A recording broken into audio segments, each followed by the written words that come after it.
ವೀಕ್ಷಕರೇ, big boss Kannada season 12 ನ dock Satish ಅವರು ಸಿನಿಮಾದ ಕಾರ್ಯಕ್ರಮವೊಂದರಲ್ಲಿ ಭಾಗವಹಿಸಿದ್ದು, ಈ ಸಮಯದಲ್ಲಿ ಒಳ್ಳೆ ಹುಡುಗ ಪ್ರಥಮ ಅವರ ಮೇಲೆ ಸತೀಶ್ ಕ್ಯಾಡಬಾಂಬ್ಸ್ ಅವರು ಸ್ವಲ್ಪ ಗರಂ ಆಗಿದ್ದ ರೀತಿ ಕಾಣ್ತಿತ್ತು. ಯಾಕಂದ್ರೆ ವೀಕ್ಷಕರೇ, ಮೈಕ್ ತಗೊಂಡು ಮಾತಾಡೋದಕ್ಕೆ ಅವಕಾಶ ಸಿಕ್ಕ ತಕ್ಷಣವೇ ಡಾಕ್ ಸತೀಶ್ ಅವರು ಪ್ರಥಮ ಅವರಿಗೆ ಬೈದಿದ್ದು.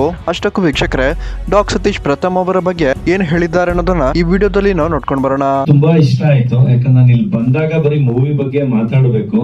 ಇವ್ರದ್ದು ಜಗಳ ಬಂದು ಆಚೆ ಹೋಗಿ ಮಾಡ್ತೀನಿ. ಇವ್ರು ಕಾಲ್ ಹೇಳಿದ್ರು, ನಾನು ಇಷ್ಟ ಜನದ ಮುಂದೆ ಇವ್ರದ್ದು ಕಾಲ್ ಎಳಿಬೋದಿತ್ತು. ನನ್ಗೆ ಆ ಕ್ಯಾರೆಕ್ಟರ್ ಇಲ್ಲ. ನನಗೆ ಆಲ್ರೆಡಿ ಕಾಲ್ ಎಳೆಯೋರು ಒಬ್ರನ್ನ ದುಶ್ಮನ್ ಮಾಡ್ಕೊಂಡಿದೀನಿ. ಸೋಷಿಯಲ್ ಮೀಡಿಯಲ್ಲಿ ನೀವೇ ನೋಡ್ತಾ ಇದ್ದೀರಾ. ನಾನು 5 ನಿಮಿಷ ಸಾಕು ಇವ್ರ ಮರ್ಯಾದೆ ಕಳೆಯೋದಕ್ಕೆ. ಇವ್ರು ಓನ್ಲಿ ಕರ್ನಾಟಕ, ನಾನು ಇಂಟರ್ನ್ಯಾಷನಲ್, ಇದೇ ಸಾಕು. ಸೊ ವೀಕ್ಷಕರೇ, ಡಾಕ್ ಸತೀಶ್ ಅವರು ದರ್ಶನ್ ಅವರ ಅಭಿಮಾನಿ ಅನ್ನೋ ಕಾರಣಕ್ಕಾಗಿ ಪ್ರಥಮ ಅವರಿಗೆ ಬೈದಿದ್ದಾರಾ, ಅಥವಾ ಪ್ರಥಮ ಅವರು ಇದಕ್ಕಿಂತ ಮುಂಚೆ ಡಾಕ್ ಸತೀಶ್ ಅವರಿಗೆ ಟಾಂಟ್ ಕೊಟ್ಟಿದ್ದಕ್ಕೆ ಸತೀಶ್ ಅವರು ಗರಂ ಆಗಿದ್ರು ಅನ್ನೋ ಬಗ್ಗೆ ನಿಮ್ಮ ಅನಿಸಿಕೆ ಏನು ಅನ್ನೋದನ್ನ ಕಮೆಂಟ್ ಮೂಲಕ ತಿಳಿಸಿ.